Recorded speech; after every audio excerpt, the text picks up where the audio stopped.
Hey Buns. Today we're going to be talking about patch 6.55. This is the brand new patch for Final Fantasy XIV and really the last content patch of this entire expansion. The next content we can expect is probably just the FF16 collab that's going to happen in early April. We're also getting the FF11 collab on January 22nd that was just announced, but I don't think anything new is being added to it since the last time it was here. In fact, if you didn't finish everything the last time it was here, you can pick up where you left off. But that's it. So, yeah, enjoy this piece of content while you can. The rest is all lead up into DAWNTRAIL. And let me tell you, this patch absolutely was that. This patch really felt like goodbye to Endwalker and the intro to DAWNTRAIL, and I loved it. I thought it was quite good. So I'm really excited to talk about all the DAWNTRAIL teasers that they put in the main story quest. We'll talk about that in the last part of this video because it's going to be spoilery for people that aren't all caught up. But first, I just wanted to give you an overview of what is in this patch, what you can look forward to whenever you get there. So first of all, of course, main story quest I just mentioned, and there is also the new Hildebrand quest, the finale to the Hildebrand quest storyline that has been throughout this expansion. There is the Tatru's Grand Adventure side quest. This is also the finale for that in this patch. And there is the new Tribal Alliance quest. So basically, if you have maxed out your reputation with all of the tribes of Endwalker, then you'll get access to a new extra meta quest that's been added in this patch that is going to give you access to a brand new dance emote, which is the best dance emote in the game. I'm a super, oh my gosh, I love it.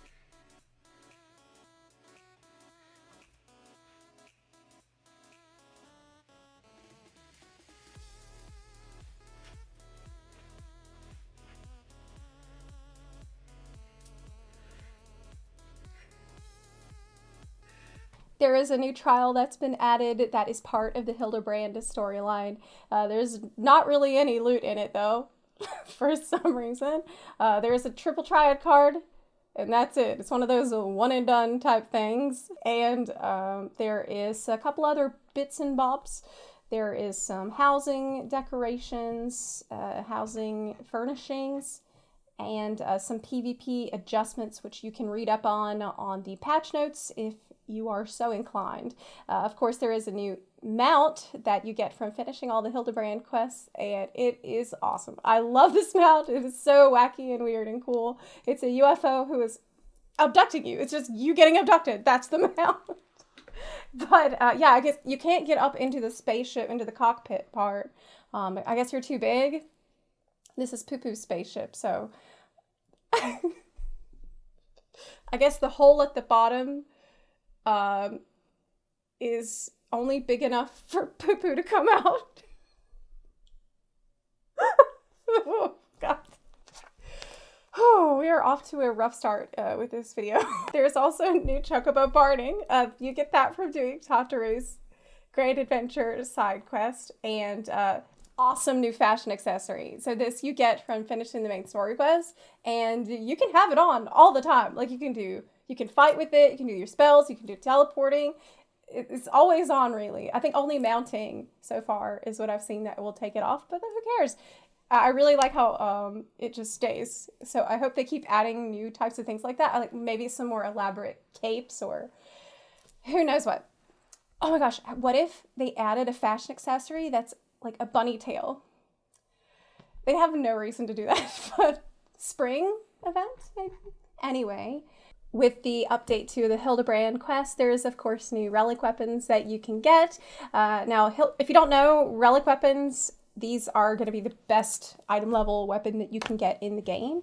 And you unlock the ability to get these by doing Hildebrand side quests. So do Hildy first, and it will naturally take you to unlocking these relics. Like it will take you to that spot. You're not going to get lost. And so, yeah, you do, of course, need to be level 90 on the job that you want the weapon for. And with this last installation of the Hildebrand side quests, there is, with that, a new version, new updated appearance for these weapons, and they look like something from Solution 9. That is an area that we were teased about at the most recent FanFest. I talked about that in my last video. We were covering FanFest, and I heard some people say they look kind of samey, but I feel like it's I'm happy with it because the jobs that I play the most look great. So, like, I think Dragoon, Dancer, and White Mage, like, these are jobs that I'm really interested in. And they all look really good. Especially, I think my favorite, though, is the White Mage one because they made a flower with this digital-looking cybernetic glow. And I just thought that was more unique than the rest. I do wish for Summoner and Scholar, though, that they hadn't given you a physical book. Because if it's supposed to look really high-tech, I feel like books are the first thing to go, right? With the technological revolution. Maybe just have it be transparent or have the whole thing be made out of this glitchy looking effect, right? Anyway, so I want to transition here and talk about the story and my impressions of the story. This was really the main event for this patch. So if you're not caught up, I'm warning you now, we're entering spoilery territory. What I liked and what I didn't like about the main story was, in general, I loved it. I was really happy with this patch. I am really excited about DAWNTRAIL because I felt like this is the vibe we might expect from DAWNTRAIL going forward. And if that's so, I'm completely on board. And is that just because Erenville got a lot of screen time and had lots of voice lines? No. No, totally not. She asked who Eorzea's greatest hero was, and so I told her. Much more elegantly, I might add. I took screenshots of us in the lavender field when there was something going on in the story. And we were hanging out together, smelling the lavender and just picking flowers. And we met this new Froth Girl character, Wagner, and I love her. She's a flawed character. She's not perfect. She seems to have some insecurities and some fears, but she's trying to cover it up, like seem strong for everyone else. She came to Sharlayan looking for people to help support her claim to the throne because her father is the king, a big chieftain, Mamulja guy, and he is getting older, and so there's going to be a conflict for who's going to take over between her and her brothers. There's a theory going around that if you look at the DAWNTRAIL key art and you split it down the middle, you can see who's going to be on what side. And I like this theory a lot. If you see the left side, there's Wagner, Kryle, the Warrior of Light with the Viper Swords, Erenville, which of course I'm going to be on Erenville's side, obviously. And then on the right side, we have this Mamulja character at the bottom who we assume to be the warmongering brother of Wagner. She's described two brothers. She said one's warmongering, like seen Garlemald has fallen and now wants to conquer and take over the world and is a huge problem in her opinion. And then we have the other brother she described who's this scholarly cat boy, and I think that is probably the male Mikote on the top right here. And I also think that this male Mikote is the one who sent the letter to Urianger and Thancred. That would make complete sense that he would reach out to Archons, and so I think that they are going to be on his side. And of course there are some characters curiously missing from this key art. So we don't see the twins, but we know they're coming. We don't see Grahatia, but we know from the CG art, he's certainly coming. And we don't see Ashola. So I think it's really interesting to speculate on who's going to choose what side. I think it's likely that the twins will end up split. There's some theories that maybe Estinian will side with this like warmongering Mamulja. Who can say? We can only speculate right now. I was kind of sad, though, to see Graha get left behind in this patch because, you know, he's been wanting to go on this big adventure with us for so long. And there's been so much lead up to that in previous expansions, like ever since Shadowbringers. He's been with us a little bit throughout Endwalker, but this really felt like the adventure that he wanted, right? Like, DAWNTRAIL is the adventure expansion. And so we know he's coming.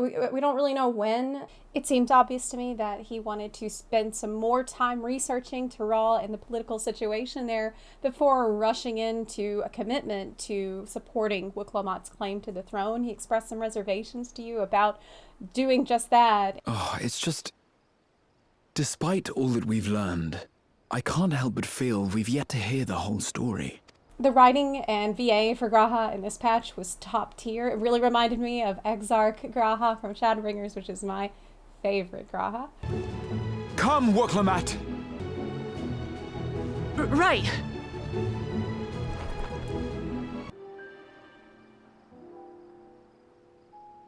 Life is a series of journeys, my friend, and there's no telling what awaits us on the long road.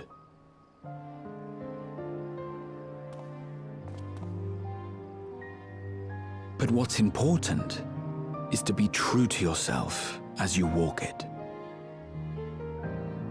Only then can we hope to be content when we arrive at the end of one and step forward into another. I just love this side of G'raha that's so wise and has clearly been around for over 100 years and knows how to lead a nation on his own. I also just realized watching this back in editing that this cutscene has more depth to it than I first noticed, because I think when he's talking about staying true to yourself on this new adventure, he's also talking about himself, because as much as he wants to go on this new adventure with you, he also is a scholar, and there are some things that he's personally not comfortable with rushing into yet. There's some things he wants to research, things he wants to prepare for, because he realized you don't even have a map of the updated map of the world, right? So that's who he is, and that's him staying true to himself while embarking on this new adventure too. I found it incredibly refreshing in this patch to see characters free to be themselves, unbound by whatever crisis is happening. You know, Estinian had this kind of funny scene where he's just, because everybody else had a good reason to go to Tyrol. Like, everybody has a reason, they got a letter, or they're like researching something, or there's like they've had an invitation. But Estinian is just like hanging out at the docks at Limsa, and he's like, well, you know, I don't really have anywhere else to go or anything else to do, so I guess I'll go west. Like, why not? And I love that for him.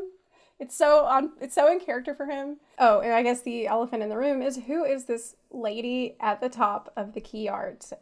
She definitely seems related to whatever's happening in the second part of the expansion with Solution 9. And that's really, there's nothing else we can say about her. Is she good? Is she bad? Who knows? Oh, and we did even see a sneak peek of a Pictomancer ability in this story quest. That was pretty neat. Got to see Cryle like paint a little Spriggan, I think it was. And can we just take a moment to appreciate how adorable Cryle looks, though? Like, she's so cute. Anyways, that is all I really have to say about patch 6.55. I'm really curious to see what you thought about it. What did you like? What did you not like? Let me know in the comment section down below. And if you like this video, please consider supporting the channel on Patreon or on Twitch. You can support the channel for as little as $1 on Patreon. So everyone who has chosen to do that, thank you a million times for that. I really appreciate it. You can also support the channel on Twitch by subbing on Twitch, or for free just by clicking the subscribe button here, or by sharing this video with your friends, or by leaving a comment. Leaving comments, of course, does help this video quite a lot. So thank you for those who do that. I, of course, want to hear from you too. So tell me what you think about the patch and stuff. That's all for today. I hope you enjoy your time with the patch, and I'll see you next time. Bye, everyone.